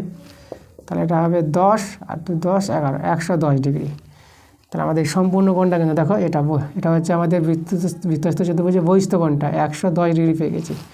তো আমরা জানি বৃত্তস্থ চতুর্ভুজের বহিস্থ কোণটা অন্তঃস্থ বিপরীত কোণের সঙ্গে সমান হয়। ঠিক আছে, তো এখানে লিখব যেহেতু বৃত্তস্থ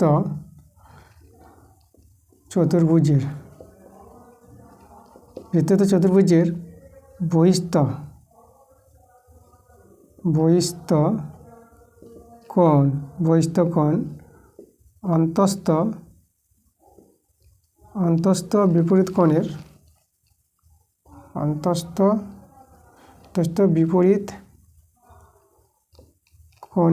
সমান হয়। ঠিক আছে, তাহলে অতএব এখানে দেখো অতএব আমরা কোন কোণটা পেয়ে যাব?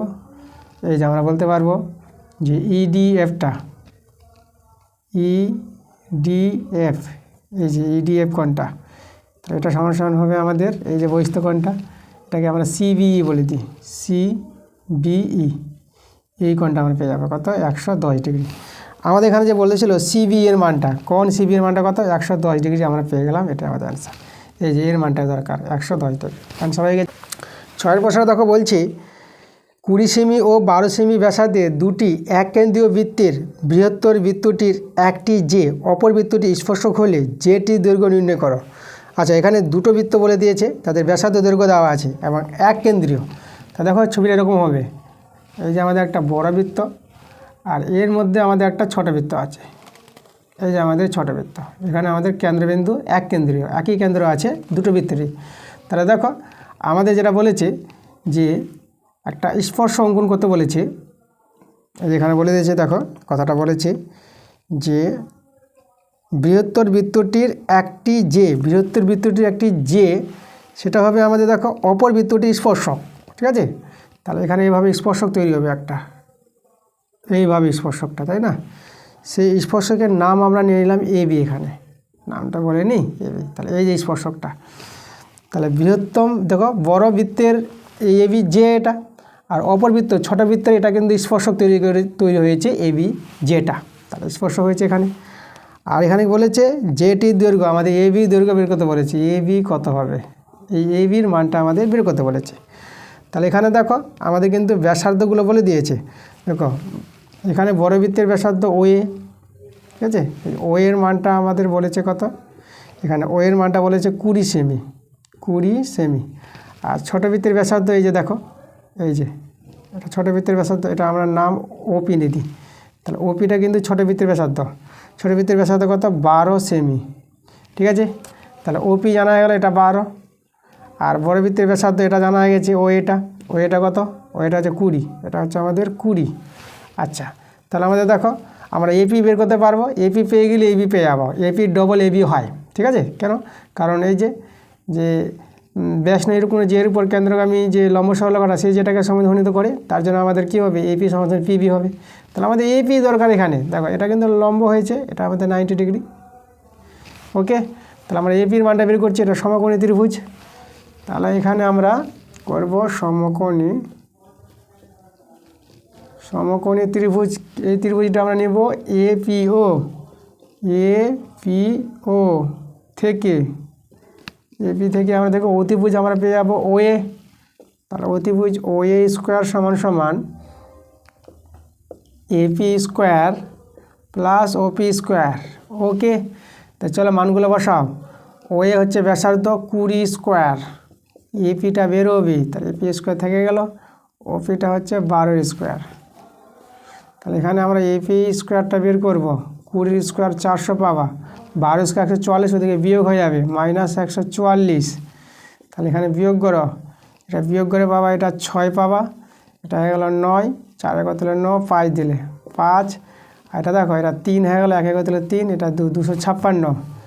তাহলে দেখো এপিটা পেয়ে যাবা, এপিটা হবে 256, তোমরা বর্গমূল করবা, এর বর্গমূলটা তোমরা পাবা 16 পেয়ে যাবা। ঠিক আছে, তাহলে এপি পেয়ে গেলাম 16। তাহলে এপি যদি 16 হয় তাহলে অতএব এবি কত হবে? এপিটা হবে 2AP। কেন? কারণ আমাদের দেখো এটা কিন্তু একটা জে, বড় বৃত্তের জে, তাই না? তাহলে আমরা এখানে লিখতে পারবা যে ব্যাস 9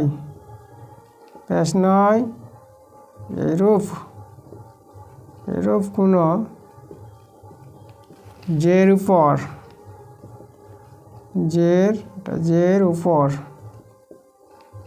ব্যাস 9 এইরূপ কোনো জের উপর কেন্দ্রগামী, এই যে কেন্দ্রগামী যে লম্ব সরলরেখাটা, কেন্দ্রগামী লম্ব সরল রেখাংশ সেই যেটিকে মানে এবি যেটিকে সেই যেটিকে সমদ্বিখণ্ডিত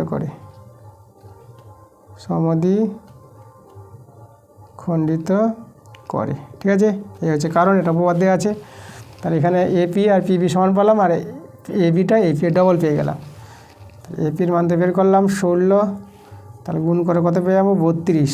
তাহলে 32 সেমি, এটা আমাদের অ্যান্সার। ঠিক আছে, তাহলে আমাদের বের করতে বলেছিল জেটির দৈর্ঘ্য, তো অতএব লিখে দাও জেটির দৈর্ঘ্য 32 সেমি। এই যে অ্যান্সার পেয়ে গেলাম আমরা। 7 প্রশ্ন দেখো বলছি, একটি সরলরেখা ত্রিভুজ এবিসি এর এবি ও এসিকে যথাক্রমে ডি ও ই বিন্দুতে এমনভাবে ছেদ করলো যে এডি বাই ডিবি সমান সমান এই বাই ইসি। আবার বলেছে কোণ এডিই সমান সমান কোণ এসিবি এবং এবি এক্সএমই হয়, তবে এসির দৈর্ঘ্য কত? চলো ছবি এঁকে প্রশ্নটা ভালো করে বুঝি। আমাদের এবিসি আগে ত্রিভুজ বলেছে, তাহলে আমরা একটা ত্রিভুজ অঙ্কন করি। এই যে আমাদের ত্রিভুজ, নাম দিয়ে দিলাম এ বি আর সি। একটি সরলরেখা, দেখো একটি সরলরেখা, এই যে সরলরেখাটা, এই সরলরেখাটা কী বলেছে? এবি ও এসি বাহুকে ডি বিন্দুতে আর এসি বাহুকে ই বিন্দুতে এভাবে ছেদ করেছে। তার ছেদ করলে আমাদের বলে দিয়েছে, কি বলে দিয়েছে? এখানে আমাদের বলে দিয়েছে এডি বাই ডিবি। দেখো এডি বাই ডিবি বলেছে সমান সমান বলেছে এই বাই ইসি। এই যে এটা হচ্ছে ইসি, এটা বলে দিয়েছে প্রশ্নে। তাহলে আমার থ্যালাসের পর থেকে বলতে পারবো যে এই দুটো বাহু সমান্তরাল, এটা যদি হয় এখানে লিখবো যেহেতু এটা যেহেতু, তাহলে লিখবো থ্যালাসের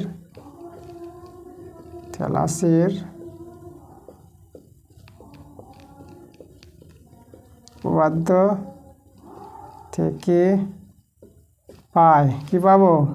আমরা পেয়ে যাব যে ডিটা সমান্তরাল বিসি, তাহলে ডি সমান্তরাল বিসি, এবং একটা ভেদক এখানে আমরা এবিটা ভেদক নিয়ে নিলাম, এবি ভেদক বা ছেদক যেটাই বলতে পারো। তাহলে এখানে দেখো এই যে অনুরূপ কোণ কী হবে? অনুরূপ কোণ সমান হবে। তাহলে অতএব কোণ এডিই সমান সমান, আর এই কোণটা এবিসি, কোণ এবিসি এরা সমান হয়ে গেল। এবার দেখো, এবার আমাদের কি বলেছে? এবার প্রশ্নে দেওয়া আছে যে কোণ এডিই এই কোণটা সমান সমান বলেছে কোণ এসিবি। আমাদের এটা দেওয়া আছে প্রশ্নে, কোণ এডিই সমান সমান কোণ এসিবি, মানে এই কোণটার সঙ্গে এই কোণটা আবার সমান বলে দিয়েছে। তাহলে দেখো এটাকে যদি 1 নাম দিই আর এটাকে যদি আমরা 2 নাম দিয়ে দিই, তাই না? তাহলে 1 ও 2 থেকে কী পাবো? ঠিক আছে, এটার সঙ্গে এটা সমান, এটা বা এর সঙ্গে সমান, তাহলে এরা দুজন কি সমান। তাহলে আমরা বলে দেবো 1 ও 2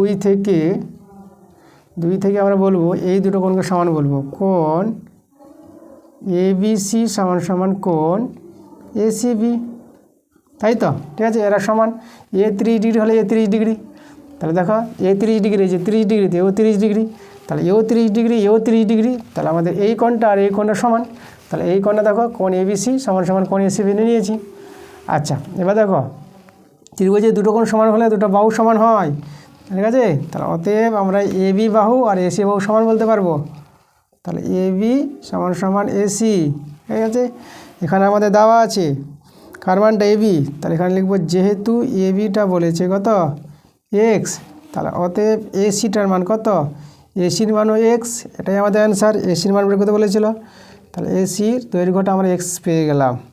ওকে, এক্স সেমি বলে দেবো, সেমি আছে একটা, বাস অ্যান্সার আমরা পেয়ে গেলাম। এসি দৈর্ঘ্য এক্স সেমি। 8 প্রশ্ন দেখো, আমাদের বলেছে কোস আলফা সমান সমান 5/13 আছে, তাহলে আমাদের দেখাতে বলেছে cot alpha plus cosec alpha সমান সমান 1/5, এটা আমাদের সমান সমান দেখাতে হবে।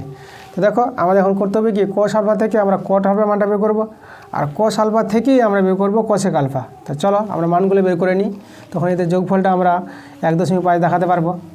তাহলে আমরা এখন করব, দেখো আমরা এটাকে সেক আলফা করে নিই, তাহলে সেক আলফা যদি করো তাহলে এরা উল্টে যাবে, 13/5 হয়ে যাবে, তাই না। 1/সেক আলফা হয় কস আলফা, তো কস আলফাকে লিখলাম 1/সেক আলফা, আর মানটাকে আবার উল্টে দিয়েছি আমরা, ঠিক আছে, একবারে করে দিয়েছি কাজটা এখানে।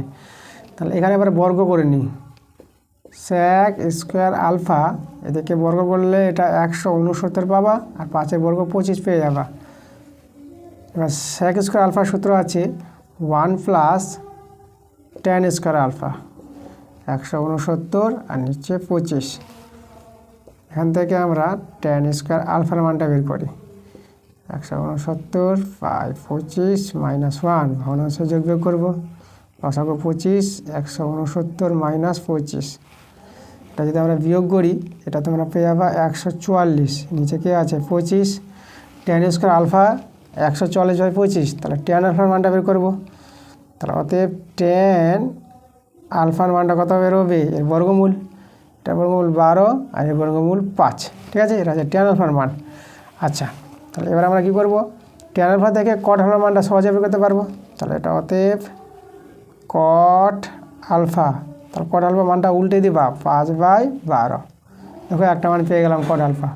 এবারে কোসেক আলফার মানটা দরকার, তো এবার আমরা করবো কি, কট আলফাটাকে বর্গ করে নাও, তাহলে অতএব কট স্কোয়ার আলফা বর্গ করে নিব, এটা পেয়ে যাবো 25/144। এবার দেখো কট থেকে কোসেকে যেতে পারবো, তাহলে কট স্কোয়ার আলফার একটা সূত্র আছে, তুমি এটা লিখতে পারবা, বা কোসেক স্কোয়ার আলফা -1, এটা পাবা, ঠিক আছে, কট স্কোয়ার আলফা সমান সমান এটা হয়। তাহলে এটা এদিকে 25/144, তাহলে এখান থেকে কোসেক স্কোয়ার আলফার মানটা বের করবো, তো এটা কত যাবে 1 + 25/144, এটা ভগ্নাংশে যোগ বিয়োগ 144, এখানে 144 + 25, এটা যোগ করো, এটা পেয়ে যাবা 169/144। তাহলে দেখো এখানে আমরা কোসেক আলফার মানটা কত পাবো 13/12, বাস দুজনের মান পেয়ে গেছি। এবার বাম পক্ষে আমরা বসাই, লেফট হ্যান্ড সাইড, বাম পক্ষ দেখো কট আলফার মানটা কত, কট আলফার মানটা হচ্ছে 5/12 প্লাস, আর কোসেক আলফার মান হচ্ছে আমাদের এই যে 13/12, মানগুলো বসিয়ে দিলাম বাম পক্ষে। এদের সরলটা করো, লসাগু কত 12, আর এটা নামবে কত 5 + 13, এদের যোগ করো, এদের যদি যোগ করো তাহলে কত পাবা 13 + 5 = 18, তাহলে 18, এদিকে হচ্ছে 12, কাটাকাটি করো 6 দিয়ে, 6 × 3 = 18, 6 দিয়ে 12, কত পেলা 3/2, এটাকে ভাগ করো, এটা পেয়ে যাবে 1.5। দেখো আমাদের 1.5 মিলে গেছে। তাহলে বাম পক্ষটা কত পেলাম 1.5, এটাই আমাদের আছে ডান পক্ষ, রাইট হ্যান্ড সাইড। তাহলে আমরা এখানে লিখে দেবো প্রুভড, প্রমাণিত আমরা করে নিয়েছি। দেখো 9 নম্বর প্রশ্নটা বলছে আলফা ও বিটা পরস্পর পূরক কোণ যদি হয় তাহলে দেখাতে বলেছে 1 - sin square alpha, 1 - cos square alpha, 1 + cot square beta, 1 + tan square beta, এর মানটা আমাদের 1 দেখাতে বলেছে, ঠিক না। তো এটা মানে 1 দেখাবো আমরা। তো দেখো আমরা প্রথমে সরল করে নিচ্ছি, 1 - sin স্কোয়ার আলফা তোমরা লিখতে পারবা cos স্কোয়ার আলফা, আর এটা দেখো এটা 1 - cos স্কোয়ার আলফা আছে, তো এটাকে তোমরা লিখতে পারবা into sine square alpha into, আর 1 + cot স্কোয়ার বিটা, তো 1 + cot স্কোয়ার বিটার সূত্র আছে, এটাকে তোমরা লিখতে পারবা cosec স্কোয়ার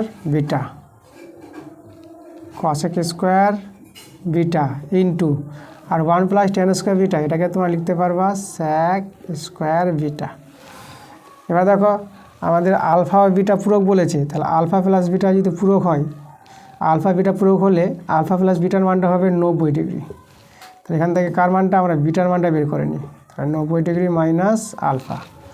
এখানে আমরা পুট করে দেবো কস স্কোয়ার আলফা রেখে দিলাম, এখানে ইন্টু আছে সাইন স্কোয়ার আলফা রেখে দিলাম, এখানে বসাবো আমরা কসেক স্কোয়ার বিটার জায়গায় লিখলাম 90 ডিগ্রি মাইনাস আলফা, এখানে সেক স্কোয়ার বিটার জায়গায় লিখে দেবো 90 degree minus alpha, cos square alpha into sine square alpha. এবার পুরো কোণের সূত্র লাগাও, কসেক থাকলে কী হবে আমাদের হয়ে যাবে সেক স্কোয়ার আলফা ইন্টু, এবার সেক থাকলে হয়ে যাবে কসেক স্কোয়ার আলফা। এবার দেখো কস আর সেক পাশাপাশি থাকলে কেটে যায়, সাইন আর কসেক গুণের আকারে আছে এরও কেটে যাবে, ঠিক আছে, কারণ কস কী হয় 1/sec হয়, তাহলে কাটবে এখানে, সাইন কী হয় 1/cosec হয়, তাহলে এর সঙ্গে কাটবে, তার জন্য সবাই কেটে গেলো, তো আমরা পেয়ে গেলাম 1। এই 1টাই দেখাতে বলেছিল, তাহলে আমরা প্রুফ দেখিয়ে দিলাম, প্রমাণিত। দেখো 10 নম্বর প্রশ্ন বলছি, একটি নিরেট অর্ধগোলকের আয়তন 144 পাই ঘন সেমি হলে গোলকটির ব্যাসের দৈর্ঘ্য কত? আচ্ছা, এখানে দেখো অর্ধগোলক বলেছে, তাহলে অর্ধগোলক আমরা কীভাবে জানি, অর্ধগোলক হচ্ছে এই যে অর্ধগোলক বাটি, যেটা তোমরা দেখেছ, যে বাটিতে তোমরা পায়েস খাও, পায়েস খেয়েছো, এই যে পায়েস, ঠিক আছে, এই যে বাটি, তাহলে এটা অর্ধগোলজিত হয়, তাহলে এর আয়তনটা বলে দিয়েছে আমাদের, তো অর্ধগোলকের ব্যাসার্ধ হচ্ছে আর, তা অর্ধগোলকের আয়তন আমরা কি জানি 2/3 পাই আর কিউব, এটা হচ্ছে আয়তন অর্ধগোলক, কারণ দেখো সম্পূর্ণ গোলকের যে আয়তনের সূত্র সেটা হয় 4/3 পাই আর কিউব, আর হচ্ছে গোলকের ব্যাসার্ধ দৈর্ঘ্য। তো এটা যদি সম্পূর্ণ গোলক হয় তো অর্ধেক কী হবে 2 দিয়ে ভাগ, 2 দিয়ে ভাগ হলে 4টা 2 হয়ে যাবে, তার জন্য অর্ধগোলকের আয়তন এটা, এই আয়তনটা কিন্তু আমাদের বলে দিয়েছে এখানে, অতএব 2/3 পাই আর কিউব, এই অর্ধগোলকের আয়তনটা কত বলেছে 144 পাই বলে দিয়েছে। এখান থেকে আমরা আর এর মান বের করবো ব্যাসার্ধ, আর ব্যাসার্ধ পেয়ে গেলে ব্যাস পেয়ে যাবো, ব্যাসটা বলেছে কত হবে, পাই কেটে দাও, 2 দিয়ে কাটাকাটি করো, 2 × 7 = 14, 2 দিয়ে 4, তাহলে আর কিউব সমান কত পাচ্ছি আমরা, এদিকে 72 × 3 পেয়ে যাচ্ছি, ঠিক আছে। তাহলে এবার আমরা এখান থেকে ঘনমূল করব, তাহলে এখানে আর সমান কত পাবো 72 × 3, আচ্ছা 72কে লসাগু করো, দেখো কত পাচ্ছ, 72কে লসাগু করো 2 দিয়ে, 2 × 3 = 2 × 12, এটা পেয়ে যাবে 18, এটা পেয়ে যাবে 9, এটা পেয়ে যাবে 3, তাহলে এখানে দেখো 72কে ভেঙে আমরা পেলাম 2 পেয়েছি 3টা, আর 3 পেলাম 2টো, আর একটা 3 ছিল এখানে। এবার যদি ঘনমূল করি আমরা, 3টা 2-এর জন্য একটা 2, আর 3টা 3-এর জন্য একটা 3, তাহলে আর এর মানটা কত পেলাম 6 পেয়ে গেলাম। তাহলে অতএব 2 আর কত পেয়ে যাবো, 2 আর পেয়ে যাবো আমরা 6 দিয়ে 12, এটা 12, তাহলে দেখো ব্যাসের মান কিন্তু পেয়ে গেছি। অতএব অর্ধগোলক, এখানে গোলকটি মানে অর্ধগোলকের ব্যাস, গোলকটি বলে দিয়েছে, এক অর্ধগোলক লিখে দাও, অর্ধগোলকের ব্যাস আমরা কত পেলাম 12 সেমি, বাস অ্যান্সার আমরা পেয়ে গেলাম। 11 নম্বর প্রশ্ন দেখো বলছি, একটি লম্ববৃত্তাকার চোঙের ভূমির ক্ষেত্রফল 154 বর্গ সেমি এবং উচ্চতা 5 সেমি হলে পার্শ্বতলের ক্ষেত্রফল কত হবে? তাহলে আমাদের চোঙের পার্শ্বতলের ক্ষেত্রফল চেয়েছে, তা চোঙের ভূমির ব্যাসার্ধ আমাদের ধরে নিতে হবে, ধরি চোঙের ব্যাসার্ধ আমরা আর ধরে নিলাম, এখানে আর সেমি, তাহলে এখানে দেখো চোঙের ভূমির ক্ষেত্রফল কি হয়, চোঙের ভূমির ক্ষেত্রফল, চোঙের ভূমিটা কিন্তু কি হয় বৃত্তকার হয়, দেখো এই যে চোঙটা, ঠিক আছে, এটা চোঙ, এই চোঙের যে ভূমিটা এটা কিন্তু একটা বৃত্তের ব্যাসার্ধ যদি আর হয়ে যায়, তাহলে এই যে ভূমির ক্ষেত্রফল কত হবে পাই আর স্কোয়ার, তাহলে চোঙের ভূমির ক্ষেত্রফলটা কিন্তু পাই আর স্কোয়ার, বৃত্তের ক্ষেত্রফল পাই স্কোয়ার, ঠিক আছে, এত বর্গ সেমি। তাহলে এই ক্ষেত্রফলটাই আমাদের কিন্তু এখানে কি বলে দিয়েছে মানটা, তাহলে অতএব পাই আর স্কোয়ার সমান কত 154, এখান থেকে আমরা আর এর মানটা পেয়ে যাব। তাহলে এখানে দেখো পায়ের মান হচ্ছে 22/7 ইন্টু আর স্কোয়ার আর 154 করো 11 কাটার করো 11 দিয়ে 22, 11 কে 11, 4 গেল 44, 11 4 44, 2 7 14। তাহলে দেখো করো আর স্কোয়ার মানটা তোমরা পেয়ে যাচ্ছ 7 × 7। অতএব আর সমান কত পাচ্ছ 7 পেয়ে যাচ্ছ। আর পেয়ে গেলাম। এবার উচ্চতা এখানে হচ্ছে আমাদের 5 সেমি। তাহলে এবার দেখো চঙের পার্শ্বতলের ক্ষেত্রফল আমাদের দরকার। তাহলে অতএব চঙের পার্শ্বতলের ক্ষেত্রফল, পার্শ্বতলের ক্ষেত্রফল। দেখো চঙের পার্শ্বতলের ক্ষেত্রফল বলতে এই যে পার্শ্বতলটা, এই যে পাশে যে তলটা, এই দুটো ভূমি বাদ দিয়ে, তাই না, এই দুটো তল, এই তল, এটা বৃত্ত আর বৃত্তাকার দুটো বাদ দিয়ে পার্শ্বের যে তলটা আছে সেই পার্শ্বতলের ক্ষেত্রফল বলেছে। তার সূত্রটা তোমরা জানবা 2π আর এইচ বলতে উচ্চতা, 2 × 22/7 আর আমরা বের করলাম 7 আর এইচ উচ্চতা কিন্তু বলে দিয়েছে 5। এটা কি বর্গ সেমি এককটা। এখানে 7 কেটে দাও, এদেরকে গুণ করো, এদেরকে গুণ করে তোমরা পেয়ে যাবা 220 পেয়ে যাবা।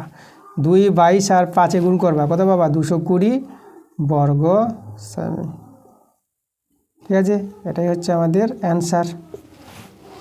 দেখো 12 নম্বরের প্রশ্নটা চলে আসলাম। তো আজকের ক্লাসের আমরা শেষ প্রশ্নে চলে এসেছি। দেখো সবগুলো প্রশ্ন কিন্তু আমি করে দিয়েছি, কোনো জায়গায় তোমাদের অসুবিধা হওয়ার কথা নয়।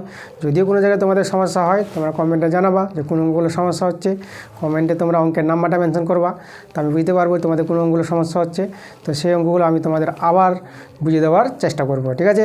কারণ একই অঙ্ক কিন্তু রিপিট আসছে, তোমরা যে প্রথম থেকে ক্লাসগুলো দেখো ভালো করে, তো কোনো ক্লাসে কোনো অঙ্ক বুঝতে না পারলে অন্য ক্লাসে সেই অঙ্কটা বুঝতে পারবা। কারণ একই অঙ্ক কিন্তু বারবার রিপিট আসছে, তো রিপিট আসো অঙ্কগুলো বারবার তোমরা কিন্তু রিপিট আসা অঙ্কগুলো দেখো। কারণ মাধ্যমিকে তোমাদের রেজাল্ট ভালো করতে গেলে, বিশেষ করে অঙ্কেতে যে রেজাল্ট করতে চাও, তাহলে তোমাদের একই অঙ্ক বারবার প্র্যাকটিস করতেই হবে, নাহলে কিন্তু তোমার অঙ্কটা নামাতে পারবা না। তাহলে আমরা করবো একই অঙ্ক বারবার প্র্যাকটিস, আসুক রিপিট, যত প্র্যাকটিস করবো তত আমাদের ভালো, তত আমরা শিখতে পারবো। তো চলো আজকের ক্লাসে আমরা দেখে নেব শেষের প্রশ্নটা কি বলছি। তো 12 নম্বর প্রশ্নটা বলছি 8 জন ছাত্রের প্রাপ্ত নম্বর 11, 17, 23, 12, 9, 18, 19, 21। প্রশ্নপত্রে ত্রুটি থাকার কারণে প্রত্যেক ছাত্রের প্রাপ্ত নম্বরের সঙ্গে 5 যোগ করা হলো। তাদের গড় নম্বর কত হবে এখন যদি 5 যোগ করা হয়?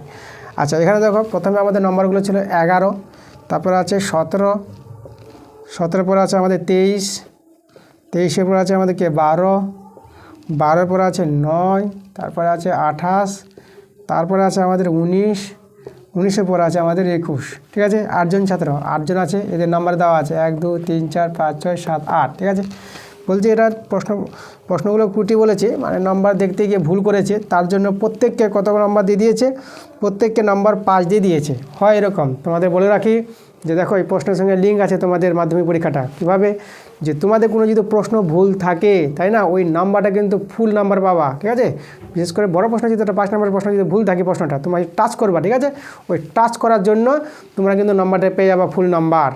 ওকে, এটা কিন্তু হয়, এই জন্য মাধ্যমিকের প্রশ্নপত্র যদি ভুলও থাকে তাহলে তোমাদের কিন্তু লস নয়, লাভ আছে, তোমাদের কিন্তু নাম্বারটা যোগ হয়ে যাবে। ওকে, তা দেখো এখানে তাই হয়েছে।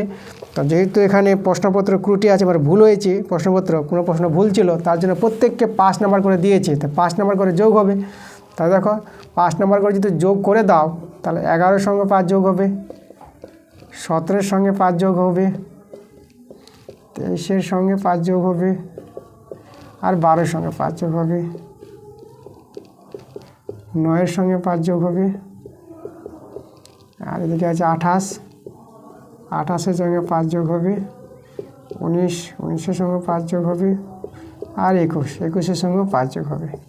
চলো 5 যোগ করে আমরা কত পেয়ে যাচ্ছি, তাহলে এখানে দেখো এখানে 11 5 তোমরা পেয়ে গেলো 16, 17 5 এটা পেয়ে যাবা তোমরা 22 পেয়ে যাবা, আর 23 5 পেয়ে যাবা তোমরা, এটা 28 পেয়ে যাবা, এটা 12 5 17 পেয়ে যাবা, 9 5 14 পাবা, 28 5 কত পেয়ে যাবা 33 পেয়ে যাবা, 19 5 24 পাবা, 21 5 26 পেয়ে যাবা। ঠিক আছে, এই হলো এখন তাদের নম্বরগুলো 5 যোগ করার পর। এবার এখান থেকে আমরা গড়টা বের করব বলেছে, এখন তাদের গড় কত হবে, তাহলে অতএব তাদের নম্বরের গড়, তাই না? গড় নম্বর কত? গড় নম্বর চেয়েছে, নম্বর। দেখো গড় নম্বর কী করে পাবো? সবগুলো নম্বরগুলো যোগ করব। 16 যোগ 22 যোগ 28 যোগ 17 যোগ 14 যোগ 33 যোগ 24 যোগ 26, সবগুলো যোগ করবা। আর কতগুলো ছিল সংখ্যা? 8জন ছাত্র, তার দিয়ে ভাগ করে দাও। উপরে যোগ করবা, উপরের যোগটা তোমরা পেয়ে যাবা 180। ঠিক আছে, এই সংখ্যাগুলো যোগ করবা সবগুলো, 180 পাবা। নিচে 8, 4 দিয়ে কাটাকাটি করো, 4 দিয়ে 8, এখানে 4 4 16, আর এখানে 2 গেল 20, 4 5 20। এবার 2 দিয়ে যদি 45 কাটাকাটি করো, 2 দিয়ে 4, 2 দিয়ে 4, দশমিক জন্য 10 হবে, 2 5 10। তাহলে দেখো তাদের যে নম্বরের গড়টা 22.5, এটাই আমাদের কিন্তু অ্যান্সার। ঠিক আছে, 22. তো ঠিক আছে, তো আজকের ক্লাসে এই ছিল আমাদের অঙ্কগুলো। তোমাদের সব অঙ্কগুলো করে দিয়েছি, কোনো জায়গায় অসুবিধা হবে না আশা করি। আর যেহেতু তোমাদের বললাম যে অসুবিধা হলে পরে তোমরা কিন্তু কমেন্টে জানাবা। তো তোমাদের এবার মাধ্যমিক রেজাল্ট হতে চলেছে, কারণ প্রদীপ স্যার অঙ্কগুলো তোমাদের ভালো করে শেখাচ্ছে। তোমরা শুধু মন দিয়ে সবগুলো ক্লাস ভালো করে দেখো, কোনো জায়গায় কোনো অসুবিধা হবে না। তোমাদের প্রথমটা দেখতে হবে এবিটি টেস্ট ফর থেকে কিন্তু আমি ক্লাস দিচ্ছি, রায় মাটির প্রশ্ন থেকে ক্লাস দিয়েছি। তোমরা প্রথম থেকে সবগুলো ক্লাস দেখো। তাহলে ওকে, আজকের ক্লাসে তোমাদের দেখো পেজ নাম্বার 432, এই পেজের তোমাদের অঙ্কগুলো দিলাম। পরের যে আসবে তোমাদের ক্লাসটা সম্ভবত ABD test paper, ABD test paper থেকে তোমাদের ক্লাস আসবে। এবিডি টেস্ট পেপার থেকে কোনোদিন ক্লাস দিইনি, তো এরপরের ক্লাসটা কিন্তু তোমরা এবিডি টেস্ট পেপার থেকে পাবা। যে পেজটা দিব সেই পেজটা কিন্তু খুব গুরুত্বপূর্ণ পেজ আছে, এবিডি টেস্ট পেপার থেকে খুব ইম্পর্টেন্ট অঙ্কগুলো আছে। তো সেই ক্লাস তোমরা ভালো করে দেখবা। তো ঠিক আছে, দেখা হচ্ছে তোমাদের সঙ্গে আবার নেক্সট ভিডিওতে। তোমরা ভালো থেকো।